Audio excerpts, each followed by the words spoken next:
I never thought I would be the guy hiding in my basement with my family during a blizzard while an HOA president tried to freeze us to death.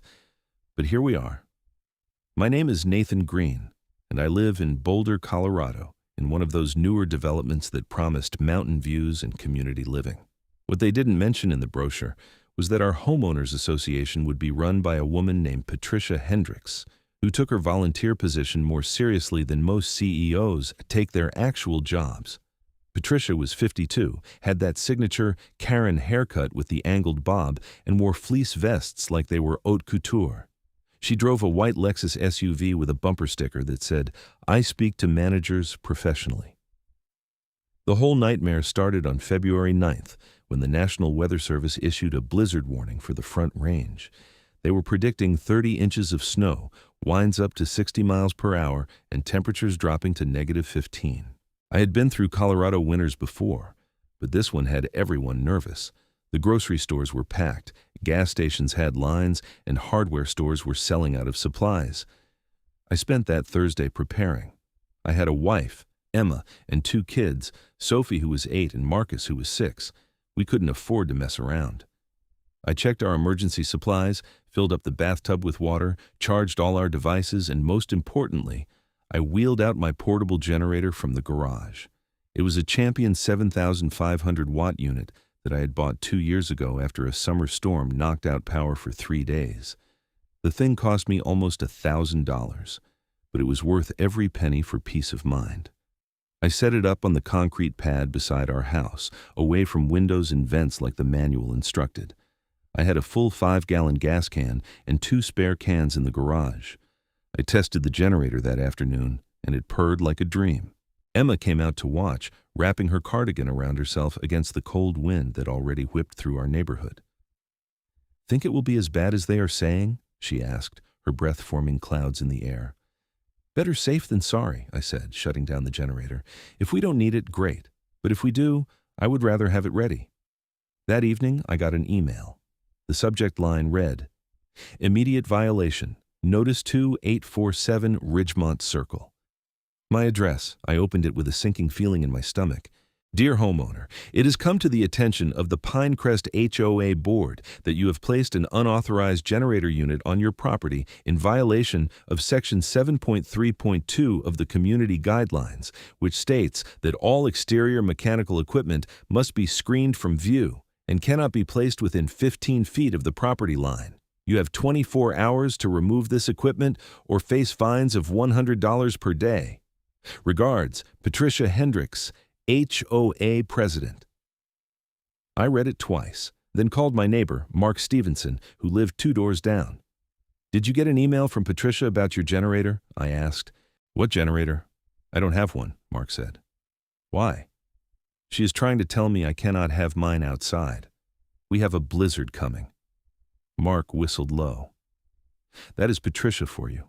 She sent me a violation notice last month because my Christmas lights were still up on January 6th. Said the guidelines specify all holiday decorations must be removed within 5 days of the holiday ending." "You are kidding." "I wish I was. Look, Nathan, my advice? Just do what you need to do. Keep your family safe. Deal with Patricia after the storm." That was my plan exactly. I sent a polite email back explaining that this was an emergency situation and that I would be happy to discuss proper generator placement once the weather emergency passed. I went to bed that night listening to the wind howl and watching the snow start to fall in thick, heavy flakes. By Friday morning, we had already received 8 inches, and it was coming down so hard I could barely see across the street. The power was still on, but I knew it was only a matter of time. Around noon, the lights flickered twice, then went out completely. The heat stopped. The refrigerator went silent. Even the Wi-Fi router's little blinking lights went dark. "Okay," I said, getting up from the couch. "Generator time." I bundled up in my heavy coat, boots, and gloves. The wind nearly ripped the back door out of my hand when I opened it.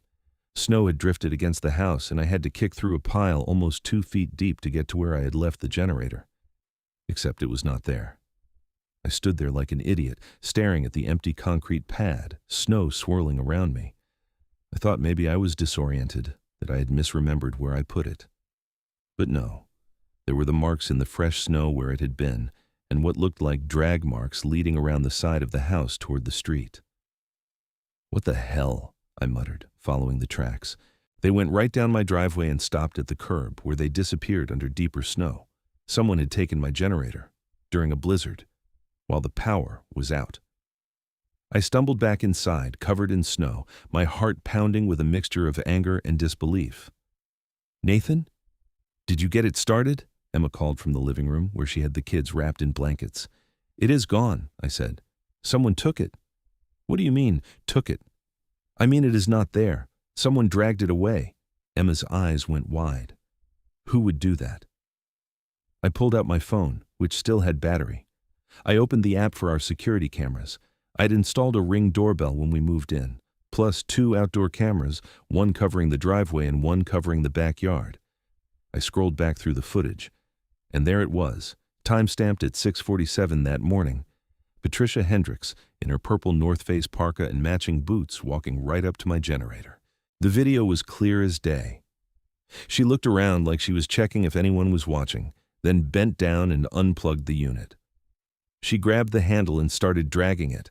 She struggled with the weight. You could see her grimacing, but she managed to pull it around the house. A second camera angle showed her loading it into the back of her Lexus, which she had pulled into my driveway. She slammed the hatch, got in, and drove away, taillights disappearing into the snow. "You have got to be kidding me," Emma said, watching over my shoulder. "She stole it?" "She sure did." I felt my hands shaking, and not from the cold. "She stole our generator in the middle of a blizzard with 2 kids in the house." I tried calling Patricia immediately. It went to voicemail. I tried texting. No response. I sent an email. Nothing. The temperature in the house was already dropping. Within an hour, it was down to 60 degrees. By evening, it was 55. We piled every blanket we owned onto the couch and huddled together.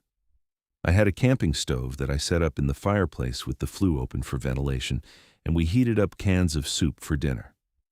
The kids thought it was an adventure at first, but as the house got colder and darker, Sophie started crying. "I am cold, Daddy," she whimpered. "When is the heat coming back?" "Soon, sweetie," I lied, rubbing her arms. "Soon." Marcus was tougher about it, but I could see his lips were turning pale. Emma and I exchanged worried looks. This was dangerous. People died in situations like this. That night was one of the longest of my life.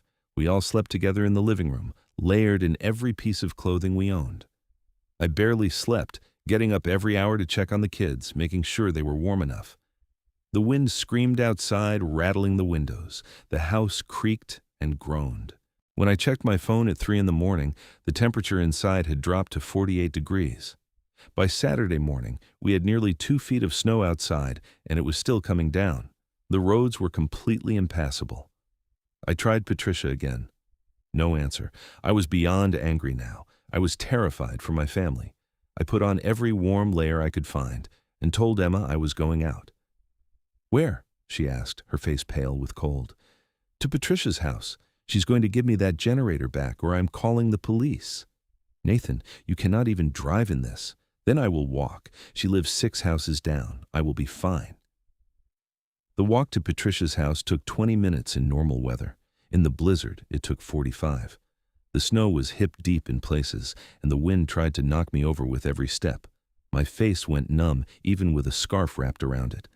But I kept going, fueled by rage and desperation. Patricia's house was one of the biggest in the development, a 2-story colonial with a 3-car garage. When I finally reached it, I saw lights on inside. Not just lights, but what looked like normal, steady electrical light. I trudged up to her front door and pounded on it. It took a few minutes, but eventually the door opened a crack and Patricia peered out at me. She had reading glasses perched on her nose and was wearing a comfortable-looking sweater. "Nathan," she said, not opening the door any wider. "What are you doing out in this weather?" "Where's my generator, Patricia?" She blinked at me.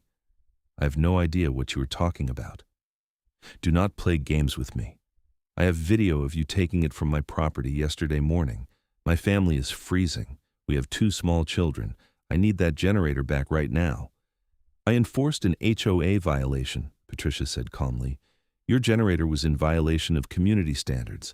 I removed it for the safety and aesthetic integrity of the neighborhood." During a blizzard? While the power's out? The timing is unfortunate, but rules are rules. If I let one person violate the guidelines, then everyone will want to. I could not believe what I was hearing. Patricia, we are talking about my kids' safety here. It is 48 degrees in my house. That is dangerous. I am sure you will all be fine. Pioneers survived winters without electricity for centuries. Where is the generator? In a secure location. You can retrieve it once the violation fine has been paid, and you have submitted a proper application for equipment placement that meets community standards. How much is the fine? $100 per day. So currently $200 since the initial notice was sent Thursday evening. I stared at her, standing there in her warm house with the lights on, and I realized where my generator was. I could hear it, a faint humming sound coming from somewhere behind the house. You are using my generator for your own house, I said slowly. I have no idea what you're talking about, Patricia repeated. Now, if you will excuse me, I need to get back inside. This conversation is over. She shut the door in my face. In my evil. I stood there for a moment, shaking with cold and anger. Then I walked around the side of her house, following the sound. Sure enough, there on her back patio, sheltered under an overhang and plugged into her house with an extension cord running through a slightly open window, was my champion generator, running smoothly, powering Patricia Hendricks' entire house while my family froze. I took photos with my phone. Multiple angles, close-ups of the serial number on the generator which I had registered, video of it running with Patricia's house clearly visible in the background. Then I walked home. Emma was waiting anxiously when I got back, helping me out of my frozen clothes. Well? She asked. She has it. She is using it for her own house and refusing to give it back. What? That's insane. I know. I have photos. I'm calling the police. In this weather? Will they even come? We will find out. I called the Boulder County Sheriff's non-emergency line and explained the situation. The dispatcher sounded sympathetic, but not optimistic. Sir, I understand this is frustrating, but with the weather conditions, we are only responding to life-threatening emergencies. What you are describing sounds like a civil dispute. My generator is keeping my neighbor's house warm while my kids are at risk of hypothermia, I said, trying to keep my voice steady. How is that not an emergency? Have you tried asking your neighbor for the item back? Yes, she refused. Then I would recommend filing a stolen property report once the weather clears. For now, if you feel your children are in immediate danger from the cold, I can send an ambulance to transport them to a warming shelter. Where is the nearest shelter? The Boulder Recreation Center on Arapahoe. But honestly, sir, I would not recommend trying to travel right now. The roads are completely shut down. We have had 3 fatalities already from people attempting to drive. I thanked her and hung up. Emma was watching me with frightened eyes. What do we do? She asked. We survive, I said. Come on. I remembered that our house had a gas fireplace in the basement family room. It had one of those wall switches and did not require electricity to operate once you got it lit. We had never used it, preferring the ambiance of the main living room, but desperate times called for desperate measures. We hauled all our blankets, pillows, and sleeping bags down to the basement. I managed to get the gas fireplace lit after a few tries with a long lighter. It was not much, but it was something. The small room started to warm up slowly. We closed the door to keep the heat in and settled in for another long night. Sophie and Marcus actually did better with the fireplace. The flames gave them something to watch, and the room felt cozier than the big dark living room upstairs. Emma made it into a camping adventure, telling stories and making shadow puppets on the wall with our phone flashlights. But as I sat there watching my kids huddle together for warmth, I felt a cold fury settle in my chest. Patricia Hendricks had stolen from us, endangered my children, and was currently sitting in comfort using our property. And she thought she could get away with it because of some HOA rule. She had no idea what was coming. Sunday morning brought a brief break in the storm. The snow had stopped, at least temporarily, and the wind had died down. The power was still out across the whole neighborhood. I could see a few neighbors outside, digging out their driveways or checking on each other. The temperature outside was -8 degrees. I called Mark Stevenson and asked him if he could come over. He arrived 20 minutes later, bringing a thermos of hot coffee that he had made on his own camping stove. "How are you guys holding up?" he asked, his breath fogging in the cold of our house. "We are alive," I said. "Mark, I need a favor. Can you be a witness?" "A witness to what?" I showed him the camera footage from Friday morning, then the photos from yesterday of my generator running at Patricia's house. Mark's jaw literally dropped. "She stole your generator? During the storm? And is using it herself while my family freezes? That is criminal, Nathan. That is actual theft." "I know, but the police would not come out because of the weather, so I need documentation.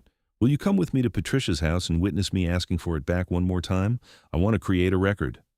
"Absolutely. Let me get my phone. We are recording this."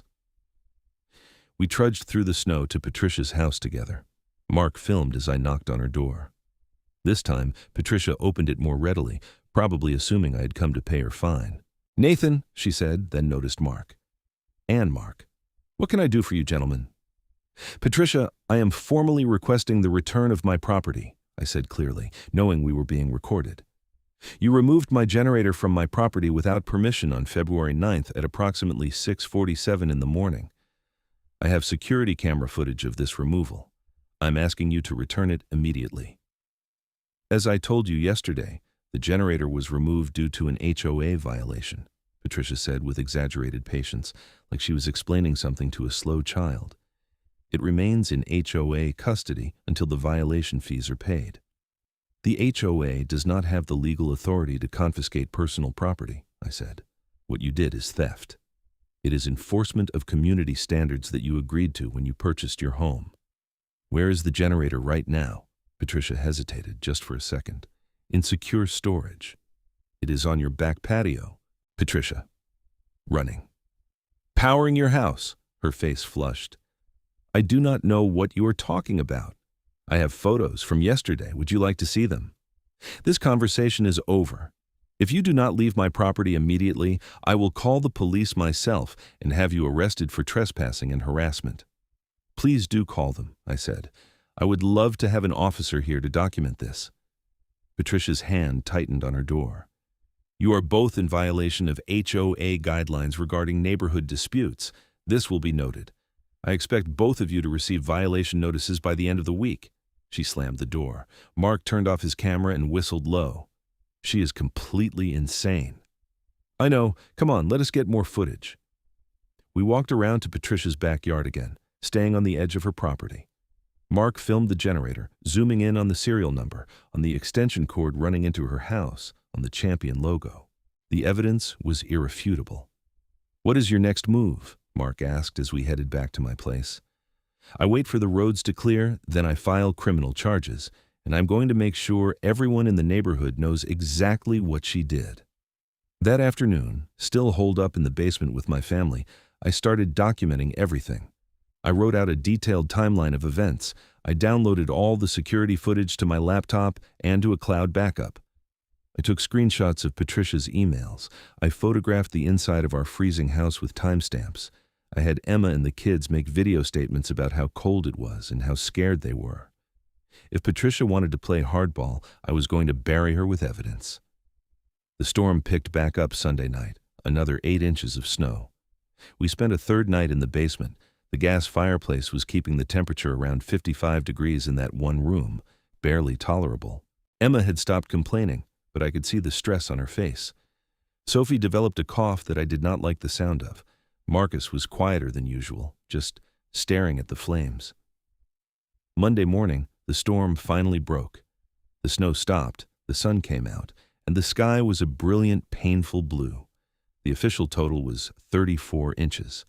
Our street looked like an Arctic wasteland, cars buried under massive drifts, trees bent under the weight of snow.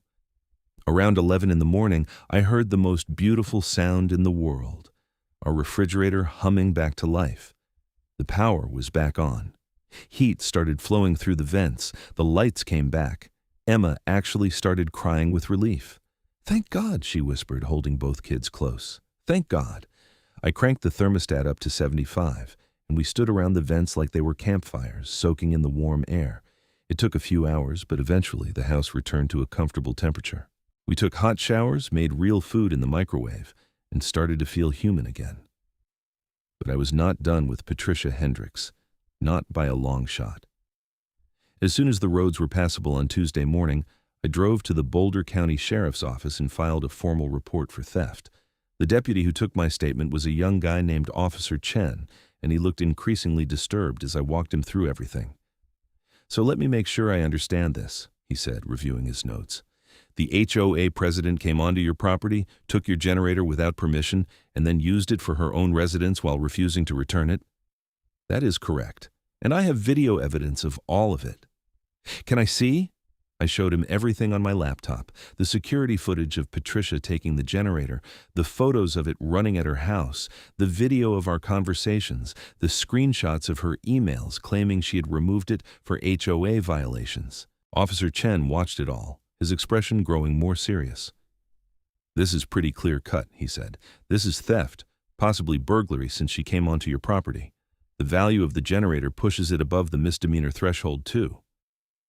"What happens now?" "I will forward this to detectives. They will likely want to interview you and the suspect. Given the evidence you have, I expect they will recommend charges."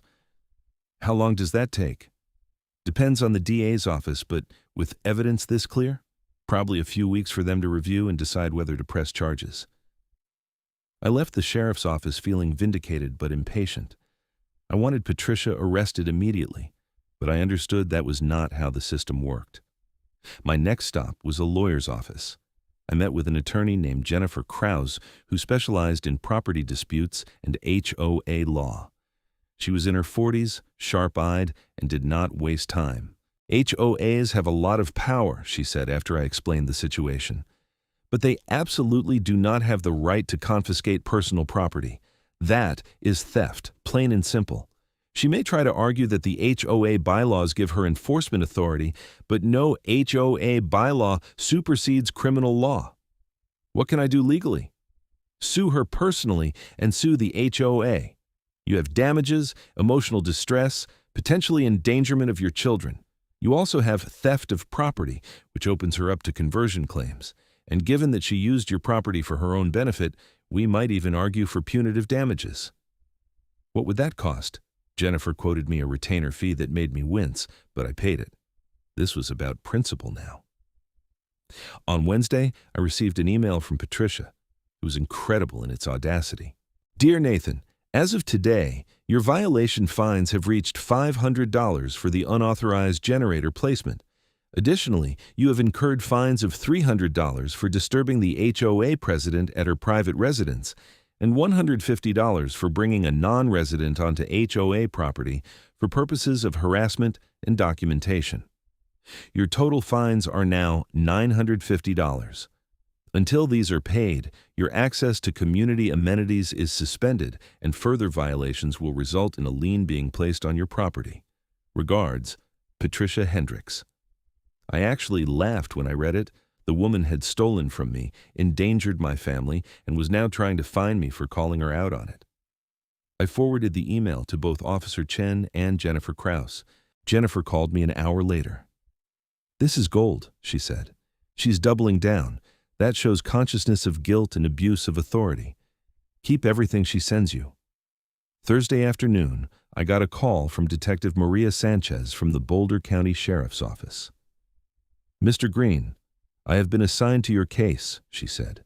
"I have reviewed the evidence you provided, and I would like to conduct a formal interview. Are you available tomorrow?" "Absolutely." Friday morning, I met with Detective Sanchez at the sheriff's office. She was thorough, taking me through every detail of the timeline, asking to see all my documentation again, verifying facts. The interview took almost 2 hours. "I'm also going to interview the suspect," she said when we finished. "Based on what I have seen, I will be recommending to the district attorney that we file charges for theft and potentially criminal trespass." "What about the endangerment? My kids were in a freezing house." "That is trickier to prove as a separate criminal charge, but it definitely strengthens the case overall. The DA might add reckless endangerment, but I cannot promise that." "When will you talk to Patricia?" "This afternoon. I will let you know how it goes." I went home feeling like progress was finally being made. Emma was thrilled when I told her. "Is she going to jail?" Emma asked.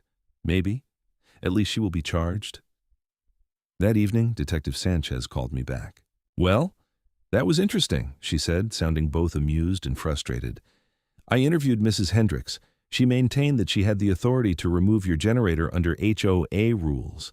She claimed she was storing it safely and had every intention of returning it once you paid the violation fines. She denied using it for herself. I have photos of it running at her house.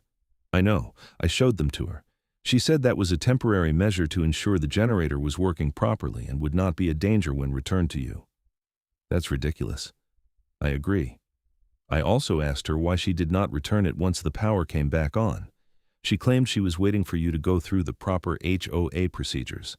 Honestly, Mr. Greene, she is delusional. She genuinely believes she did nothing wrong. So what happens now? I'm sending my report to the DA with a recommendation for charges. Given your evidence, I think they will move forward. Expect to hear something in the next week or two. And in the meantime, I told Mrs. Hendricks that she needs to return your property immediately or face additional charges for ongoing theft. She said she would have it returned by tomorrow. I will believe that when I see it. But sure enough, Saturday morning, there was a knock on my door. When I opened it, Patricia stood there, stiff and angry, with my generator on a dolly beside her. Here is your property, she said coldly. I trust you will now pay the outstanding violation fines. I am not paying you anything, I said, and you are lucky I do not have you arrested right now for trespassing. I am on the sidewalk. That is public property. Then leave the generator and get off my property. Patricia's face went red. You are making a huge mistake. The HOA has legal authority. No, you do not, and you are going to find that out very soon. She opened her mouth to say something else, saw the expression on my face, and apparently thought better of it. She turned and walked away stiffly, back toward her house. I wheeled my generator into the garage and inspected it. She had actually returned it, probably on the advice of a lawyer. It looked fine, no damage. I tested it, and it started right up. At least I had my property back. But I was not satisfied, not even close. Over the next week, I started talking to other neighbors. I learned that Patricia had been terrorizing the neighborhood for 3 years, ever since she became HOA president. Mark told me about his Christmas light violations. The Johnsons 2 streets over had been fined $500 for painting their front door a shade of red that Patricia claimed was not approved, even though it was nearly identical to 3 other houses. The Martinez had been threatened with a lien for leaving their garbage cans visible from the street for more than 12 hours after pickup. Everyone had a Patricia story. Everyone was afraid of her. She had created an environment of fear and control, wielding her HOA authority like a weapon, and nobody had ever fought back because the process seemed too daunting and expensive. We have to go to HOA meetings to dispute violations, Mark explained, and guess who runs the meetings? Patricia. She controls the whole board. She basically is the HOA. How is that possible? Are there not other board members? There are supposed to be 5, but the other 4 positions have not been filled in years because nobody wants to deal with her. She holds elections, but she is the only one who runs, so she keeps winning. It is a dictatorship disguised as self-governance. An idea started forming in my mind. 2 weeks after I filed charges, I received a letter from the Boulder County District Attorney's Office. They were formally charging Patricia Hendricks with 1 count of theft, 1 count of criminal trespass, and 1 count of reckless endangerment. Her arraignment was scheduled for March 15th. I felt a rush of satisfaction reading that letter. The system was working. But Patricia was not done yet. The day after she was charged, I received a certified letter from the HOA attorney, a firm called Morrison & Associates. It informed me that the HOA board had voted to place a lien on my property for unpaid violation fines totaling $950 plus late fees and legal fees, bringing the total to $1,300. If not paid within 30 days, the HOA could foreclose on my home. I took the letter straight to Jennifer Krause. She read it and shook her head. She is panicking. This is retaliation, pure and simple. The HOA cannot enforce fines for violations that were pretexts for criminal activity. We are going to destroy this. Can they really foreclose on my house? They can try. They will not succeed. First, We are going to file an injunction to stop any lien enforcement. Then we are going to countersue for abuse of process, harassment, and intentional infliction of emotional distress. This is getting expensive. I know, but trust me, you are going to win this. And when you do, she is going to pay your legal fees plus damages. Jennifer filed our countersuit on March 5th, and she did not hold back. The complaint laid out everything: the theft of the generator, the endangerment of my family, Patricia's continued harassment through bogus fines, her abuse of HOA authority, and her retaliation after criminal charges were filed. We sued Patricia personally for $50,000 in damages and sued the HOA for injunctive relief and attorney's fees. The lawsuit got attention. A reporter from the Boulder Daily Camera got wind of the story and called me for an interview. I told him everything, provided copies of the security footage, and explained how Patricia had abused her position. The resulting article ran on the front page of the local section with the headline, HOA President Faces Criminal Charges After Allegedly Stealing Residents' Generator During Blizzard. The article included photos from my security cameras showing Patricia dragging the generator away. It quoted Detective Sanchez confirming the criminal charges. It detailed Patricia's pattern of aggressive HOA enforcement and included quotes from other neighbors about their experiences. By the time it published, the story had gone viral on local social media. Patricia tried to do damage control, sending an email to the entire neighborhood claiming the article was defamatory and that she had acted appropriately to enforce community standards. But the damage was done. Neighbors who had been afraid of her for years were suddenly emboldened. People started talking openly about her abuses. A petition started circulating to remove her as HOA president. On March 15th, I attended Patricia's arraignment at the Boulder County Justice Center. Emma came with me for moral support. We sat in the gallery and watched as Patricia, dressed in a conservative business suit with her lawyer beside her, stood before the judge. The judge read the charges: theft in the second degree, criminal trespass, and reckless endangerment. Patricia pled not guilty to all charges. The judge set bail at $5,000 and scheduled a preliminary hearing for April 12th. Patricia posted bail immediately and walked out without looking at me. But I could see the cracks in her facade. Her face was drawn, her eyes tired. She was not used to being on the defensive and not used to consequences. The preliminary hearing was fascinating to watch. The prosecution laid out their case methodically.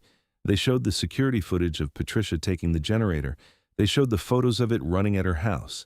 They presented my testimony about the temperature in my house and the danger to my children. They showed Patricia's emails claiming HOA authority. Patricia's lawyer tried to argue that she had acted within her authority as HOA president, that this was a civil dispute, not a criminal matter. The prosecutor demolished that argument. "Your Honor, no HOA bylaw grants authority to commit theft," the prosecutor said. "No community guideline allows for trespassing on private property and removing personal belongings.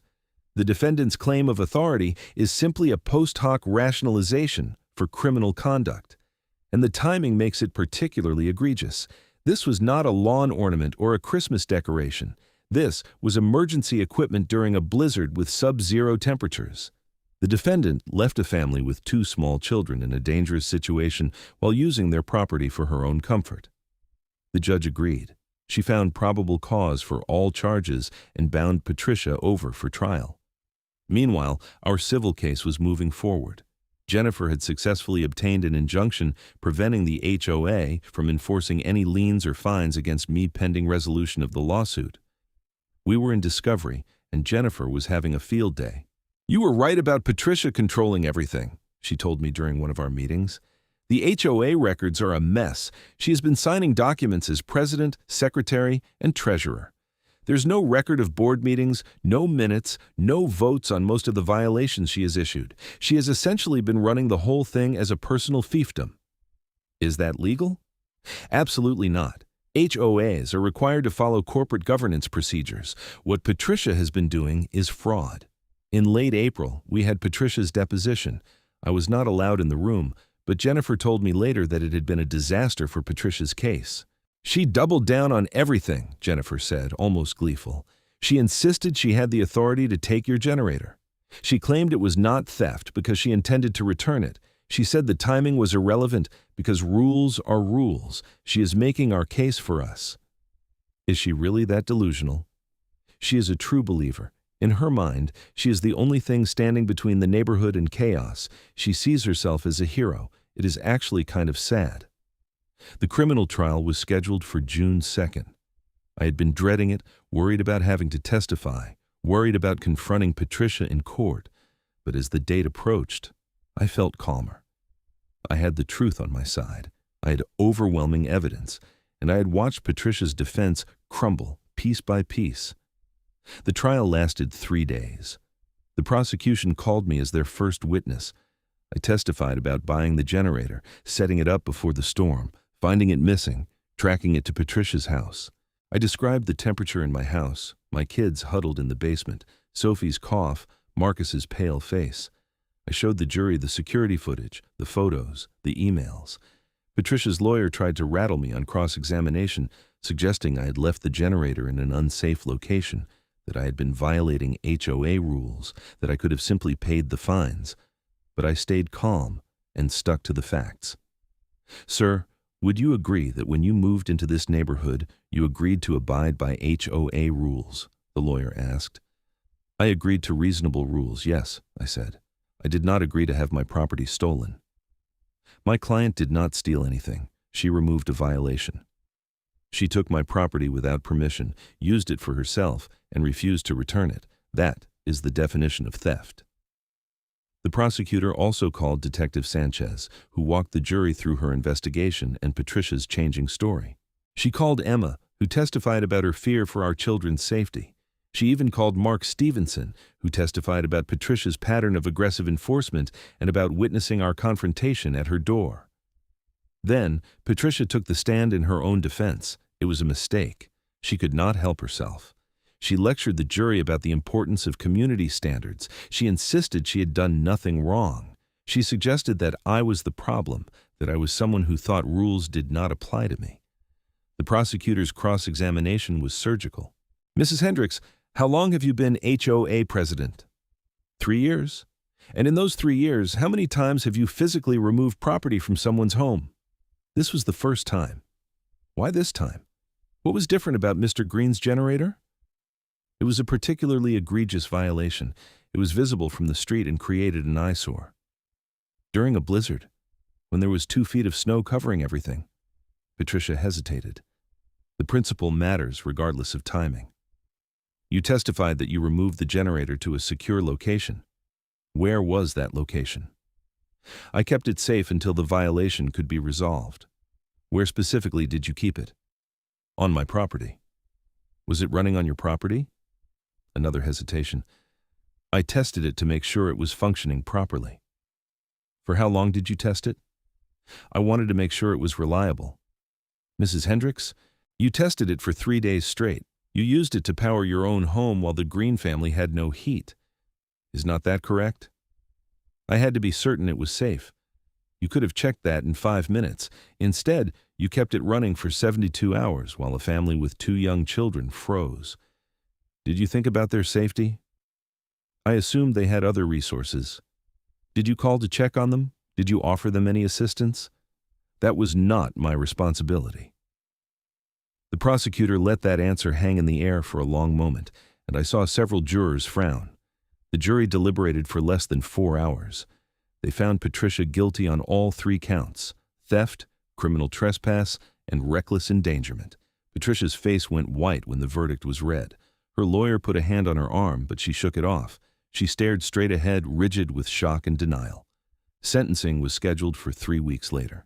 In Colorado, theft between $1,000 and $2,000 is a Class 6 felony, carrying up to 18 months in prison and fines up to $100,000. Criminal trespass and reckless endangerment added additional potential prison time. I felt a complicated mixture of satisfaction and pity watching Patricia after the verdict.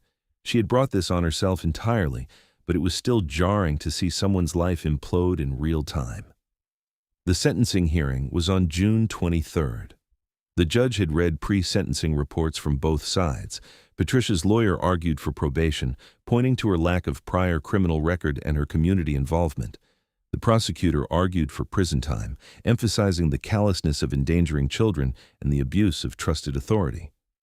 I was given a chance to make a victim impact statement. I stood and faced Patricia directly. "Your actions put my family in danger," I said quietly. "My children were cold and scared.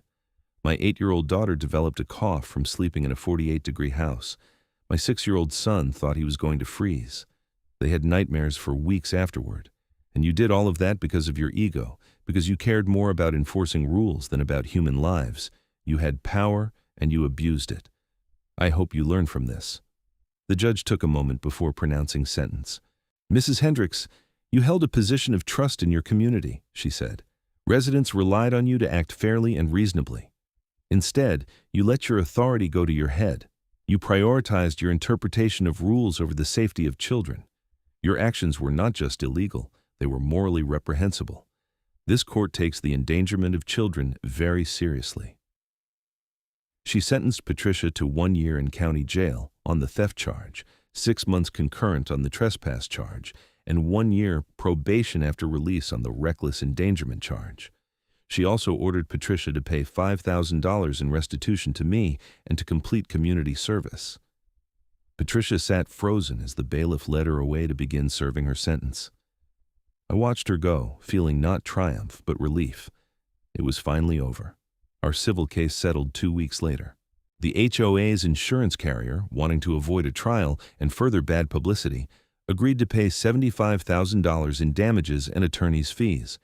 Patricia was required to resign as HOA president immediately and was banned from holding any HOA office in the future.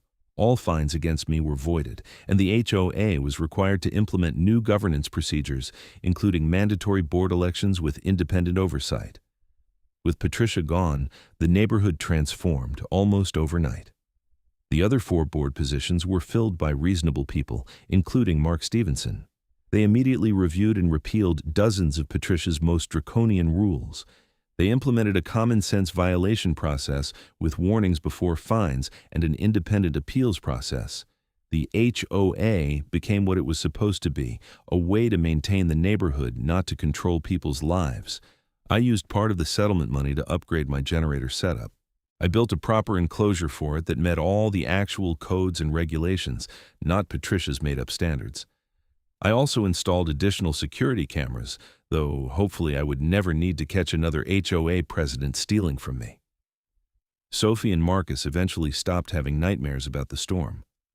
Sophie still does not like being cold, and she keeps extra blankets on her bed even in summer, but she's doing fine. Marcus thinks the whole thing makes me a hero, which is embarrassing but sweet. Emma and I talk sometimes about what we would have done differently.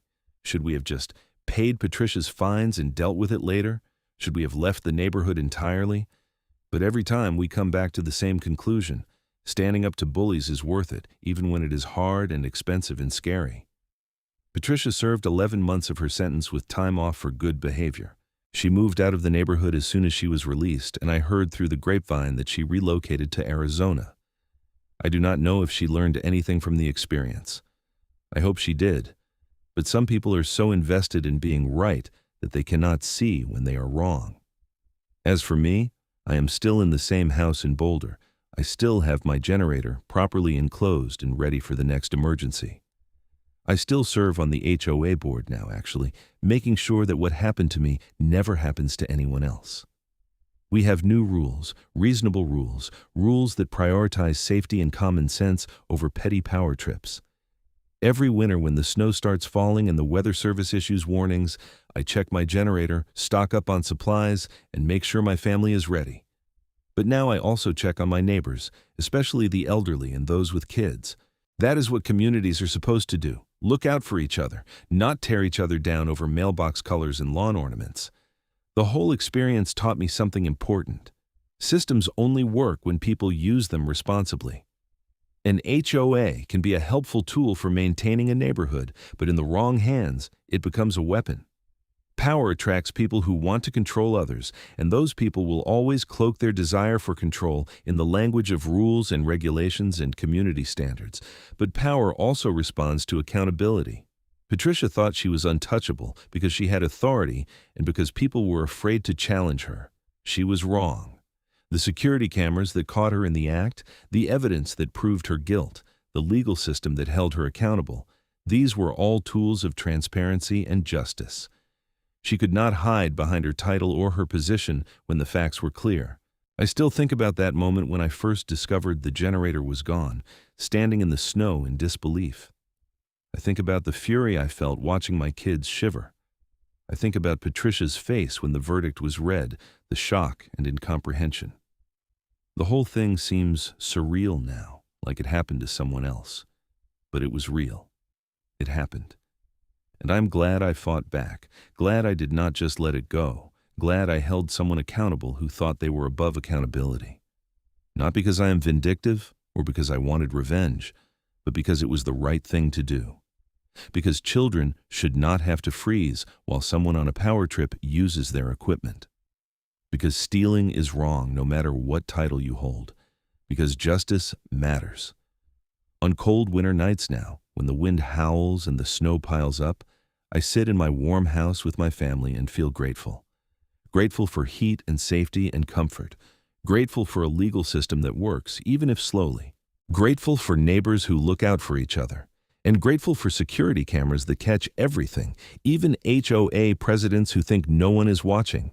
Patricia Hendricks took my generator during a snow outage. She did not realize my cameras caught everything. And that made all the difference.